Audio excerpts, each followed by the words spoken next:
Hello नमस्कार साथियों, स्वागत है आप सभी लोगों का फिर से एक और नए वीडियो पे। तो दोस्तों, हमने पिछली वीडियो में आप लोगों के साथ क्लास 10th यूपी बोर्ड का क्या डिस्कस किया था, सिलेबस, न्यू सिलेबस हमने वहाँ पे डिस्कस किया था कि 2025-26 का जो बोर्ड का एग्ज़ाम होने वाला है उसमें आप लोगों का पाठ्यक्रम यानी कि अपना सिलेबस हमने जो चेंज हुआ था उसके बारे में थोड़ा सा डिस्कस किया था। एंड आज लेकर आ चुका हूँ आप लोगों के सामने फर्स्ट चैप्टर जिसका नाम है लाइफ प्रोसेस।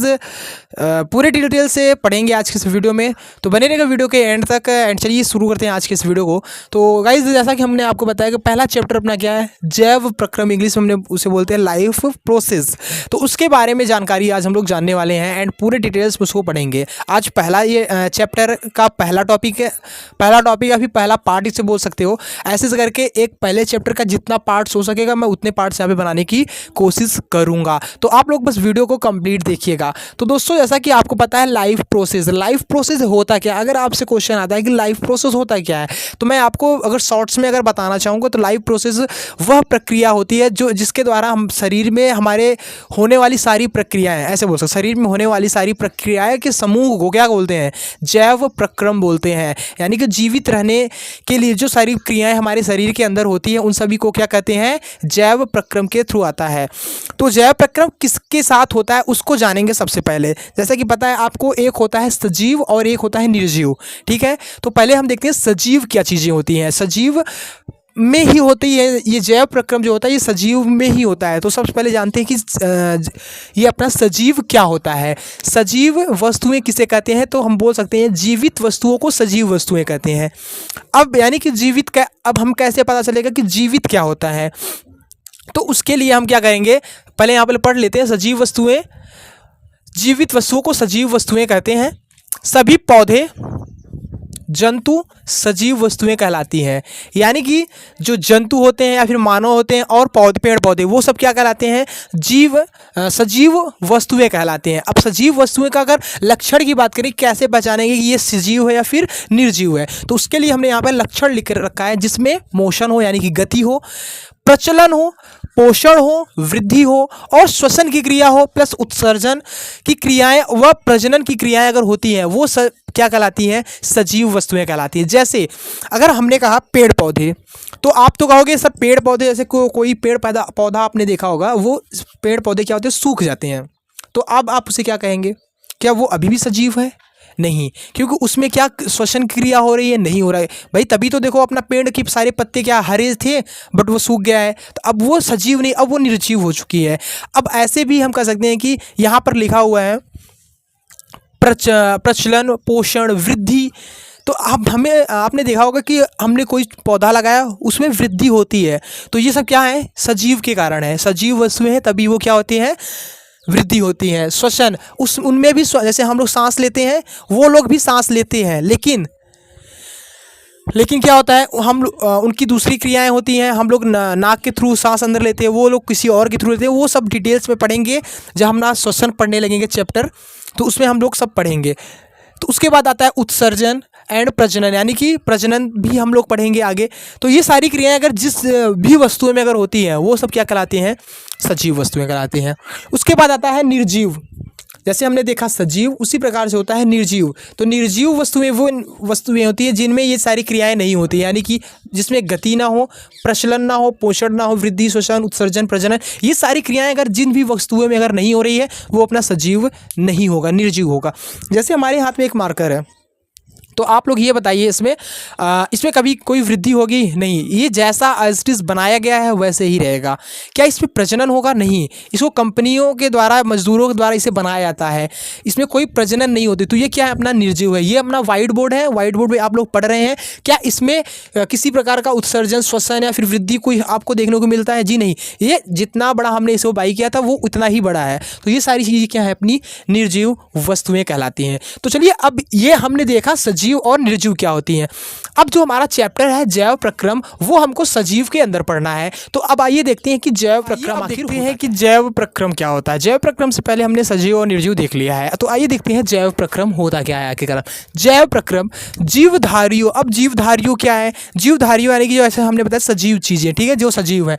जीवधारियों में जीवित रहने के लिए होने वाली समस्त क्रियाओं के समूह सॉरी कोई रहेगा, समस्त क्रियाओं को सामूहिक रूप से जैव प्रक्रम कहा जाता है। यानी कि हमने जो बताया आपको, जीवित वस्तुएं यानी कि जो सजीव चीज़ें हैं उनको जीवित रहने के लिए वो कैसे सजीव हैं उसके लिए जो उनके अंदर जो सारी क्रियाएं होती हैं उसको सामूहिक रूप से हम लोग क्या कहते हैं, जैव प्रक्रम कहते हैं। अगर 1 नंबर का क्वेश्चन कोई आता है कि जैव प्रक्रम क्या होता है तो हम लोग ये सब लिख देंगे तो आपको 1 मार्क्स मिल जाएगा।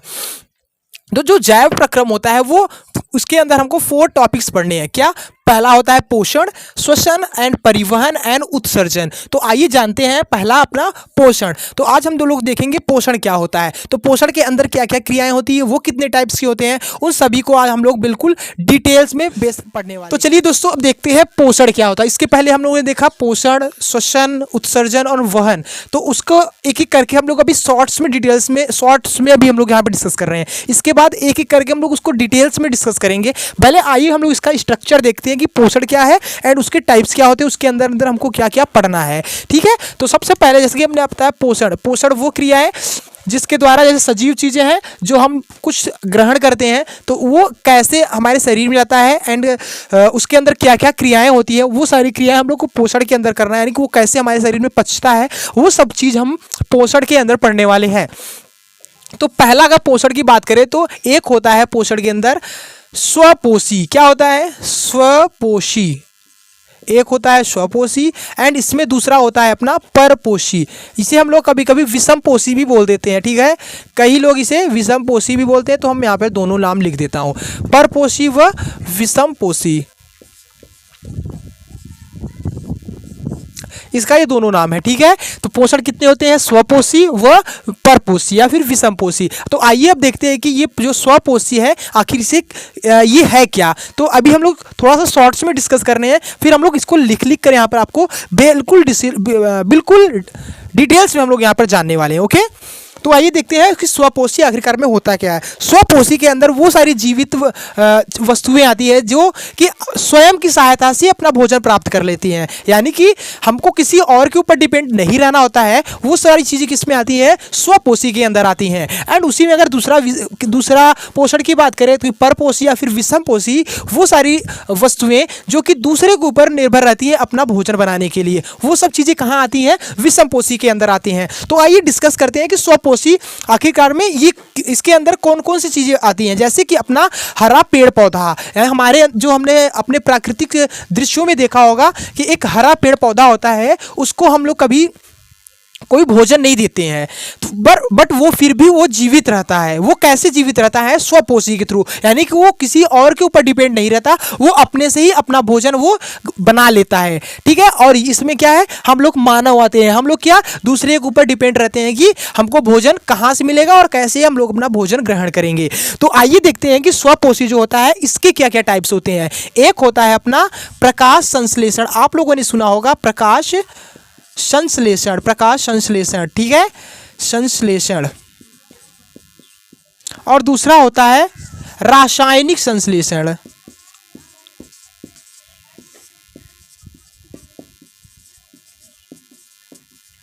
ठीक है, रासायनिक संश्लेषण एंड प्रकाश संश्लेषण। जैसा कि मैंने आपको बताया कि जो ये स्वपोषी होता है, स्वपोषी के अंदर अपना पेड़ पौधे आते हैं। तो पेड़ पौधे कहाँ से अपना भोजन ग्रहण करते हैं? प्रकाश संश्लेषण के थ्रू। और इसमें कुछ कीटाणु भी आते हैं जो कि आपने देखा होगा कि कुछ नाली के कीड़े में नाली जो होता है उसमें पानी होता है, उसमें कुछ इस टाइप से यहाँ पर कुछ कीड़े होते हैं। वो क्या होते हैं? ये रासायनिक संश्लेषण के थ्रू अपना क्या भोजन ग्रहण करते हैं। तो अब हम लोग देखेंगे प्रकाश संश्लेषण आखिर क्या होता क्या है एंड अपने जो हरे पेड़ पौधे हैं वो लोग अपना भोजन कैसे ग्रहण करते हैं। तो आइए अब देखते हैं कि पहले तो हम देखेंगे स्वपोषी क्या होता है, फिर उसके बाद इसके अंदर हम लोग एक एक करके लिखते चलेंगे ताकि जो बच्चे यहाँ पर अपना नोट्स बना रहे हैं वो नोट्स भी बनाते रहें। एंड अगर आप लोग नोट्स नहीं बनाना चाहते तो आपको हमारे टेलीग्राम पे इसका पूरा का पूरा PDF आपको मिल जाएगा, आप लोग वहाँ से उसे डाउनलोड कर लीजिएगा। अगर टेलीग्राम को ज्वाइन नहीं किया तो नीचे डिस्क्रिप्शन बॉक्स में उसका लिंक है, या फिर सर्च कर लीजिएगा ट्री मास्टर करके, शायद नाम उसका है, तो आप लोग सर्च कर लीजिएगा। ठीक है, तो ये है अपना स्वपोषी। स्वपोषी अगर आगे हमारे एग्जाम में तो उसे लिखना कैसे, हमने तो समझ लिया स्वपोषी क्या होता है कि जो अपने खुद के दम पे यानी कि किसी और की मदद ना लेकर भोजन बना ले, वो होता है स्वपोषी। तो उसे लिखना क्या कैसे है, बायो के लैंग्वेज में कैसे उसे लिखना है, तो आइए देखते हैं। स्वपोषी वो होते हैं ये जीव अकार्बनिक स्रोतों से CO2 कार्बन डाइऑक्साइड और H2 यानी कि जल ग्रहण करके क्या करते हैं, खाद्य बनाते हैं, यानी कि भोजन बनाते हैं। खाद्य का मतलब यहाँ पर अपना भोजन बना लेते हैं अपने अनुसार कि उनको किस प्रकार का भोजन चाहिए। वो सारी क्या होती है, स्वपोषी होती है। अब इसके अंदर मैंने आपको बताया था हरे पेड़ पौधे, यानी कि जो आपके सामने अभी दिख रहे होंगे आप लोग कि जो ग्रीन पेड़ पौधे होते हैं, वो अपना भोजन कैसे बनाते हैं। हम लोग उसको कोई भोजन नहीं देते हैं, वो लोग लेकिन कुछ क्रियाएं करके अकार्बनिक स्रोतों से क्रियाएं करके क्या करते हैं, भोजन बनाते हैं। कैसे बनाते हैं वो अभी हम इसके बाद डिस्कस करते हैं। और कुछ जीवाणु जैसे कि नाइट्रोसोकोकस, मैंने अभी आपको बताया कि कोई स्क्रीन पे मैं लगा दूंगा फोटो, आप लोग को दिख रहा होगा। ये जो नाइट्रोसोकोकस है आपको दिख रहा होगा स्क्रीन पे, वो होता है नाइट्रोसोकोकस। आपने इस कीड़े को कहाँ पे, नाली जो होता है, जो गंदे नाली होते हैं उसमें आप लोगों ने देखा होगा, वो उनको भी हम कोई भी भोजन नहीं देते हैं। तो वो लोग क्या करते हैं, अकार्बनिक स्रोतों से अपना भोजन खुद ब खुद ग्रहण कर लेते हैं, जिससे वो लोग इस दुनिया में सर्वाइव कर पाते हैं। तो ये तो होता है अपना स्वपोषी। और हमने यहाँ पर डिस्कस कर लिया स्वपोषी को हमने अभी 2 टाइप से आपको बताया था। एक होता है प्रकाश संश्लेषण एंड दूसरा क्या होता है, रासायनिक संश्लेषण। तो एक काम करते हैं, प्रकाश संश्लेषण बहुत ज़्यादा इंपॉर्टेंट है, तो मैं इसके लिए सोच रहा हूँ अलग से ही वीडियो लाऊं तो ज़्यादा सही रहेगा। तो आज के इस वीडियो को हम यहीं पे बंद करते हैं, क्योंकि थोड़ा सा छोटा सा वीडियो रहेगा तो आप लोगों को पढ़ने में सही रहेगा। तो आप लोग इसको रिवाइज कर लीजिएगा एंड इसके बाद जो चैप्टर आएगा इसी के आगे मतलब वीडियो जो आएगा वो पूरा का पूरा डेडिकेट रहेगा किस पे, प्रकाश संश्लेषण एंड रासायनिक संश्लेषण पे, जिससे हमारा क्या स्वपोषी पूरा के पूरा खत्म हो जाएगा। एंड उसके बाद जो वीडियो लेकर आऊँगा उसमें आपको परपोषी यानी कि विषमपोषी क्या होता है उसके बारे में डिटेल्स में डिस्कस करने वाले हैं। तो आई होप गाइज आपको ये वीडियो अगर थोड़ा सा पसंद आया तो प्लीज़ वीडियो को लाइक कर देना एंड चैनल पे नहीं तो सब्सक्राइब जरूर करना, क्योंकि काफ़ी मेहनत लगती है वीडियो बनाने में। तो चलिए मिलते हैं नेक्स्ट वीडियो में एंड तब तक के लिए पढ़ते रहिए, अपना ध्यान रखिए। जय हिंद, जय भारत।